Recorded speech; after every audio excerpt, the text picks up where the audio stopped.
Hi friends, நான் உங்கள் தோழி ஜெயஸ்ரீ.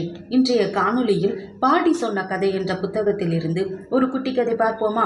இடி சத்தம் காதை கிழிக்க, மின்னல் ஒளி கண்ணை பறிக்க, அடமலை விடாது பெஞ்சிக்கிட்டு இருந்துச்சு.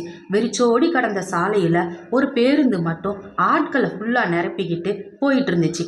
அதில் பயந்த சுவாபம் கொண்ட ஒரு அப்பாவி ஒருவனும் இருந்தான். பேருந்தில் இருந்தவங்க எல்லாம் இந்த இடி பேருந்து மேலே விழுந்து நாம் எல்லோரும் எரிஞ்சு சாம்பலாக போகிறோன்னு பயந்துக்கிட்டு இருந்தாங்க. அப்போ அங்கே இருந்த ஒருத்தன், இந்த பேருந்தில் பாவம் செஞ்ச ஒருத்தவன் இருக்கான், அதனால் நம்ம எல்லோரும் இந்த பேருந்து மேலே இடி விழுந்து சாக போகிறோம், அவனால் நாம் ஏன் எல்லாரும் சாகணும்னா. அதுக்கு இன்னொருத்தன், அப்படின்னா பேருந்தை நிறுத்திட்டு அங்கே தூரத்தில் இருக்க மரத்தை போய் தொட்டுட்டு வருவோம். அப்போ யார் பாவம் செஞ்சாங்களோ அவங்க மேலே அந்த இடி விழட்டும், மற்றவங்கெல்லாம் தப்பிச்சுக்கலான்னா. அதற்கு எல்லோரும் சம்மதிச்சு ஒவ்வொருத்தராக இறங்கி போய் மரத்தை தொட்டுட்டு வந்து தான் இருக்கையில் வந்து அமர்ந்துக்கிட்டாங்க.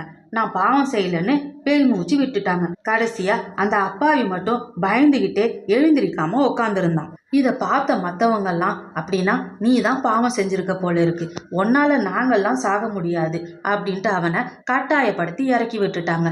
அவனும் பயந்துகிட்டே போய் அந்த மரத்தை தொட்டுட்டு திரும்பி வந்தான். அப்ப திடீர்னு ஒரு சத்தம் அவன் கண்ணையும் காதையும் பொத்திக்கிட்டான். கொஞ்ச நேரம் கழிச்சு அவன் கண்ணை திறந்து பார்த்தான். அவன் வந்த பேருந்து எரிஞ்சுக்கிட்டு இருந்துச்சு. இப்படிதான் நம்மள பல பேர் அழுக்கு மூட்டையை சுமந்துக்கிட்டு மற்றவங்க மேல பழி சொல்லிக்கிட்டு இருக்கோம். இந்த கதை பிடிச்சிருந்துச்சுன்னா லைக் பண்ணுங்க, ஷேர் பண்ணுங்க, சப்ஸ்கிரைப் பண்ணுங்க. நன்றி நண்பர்களே.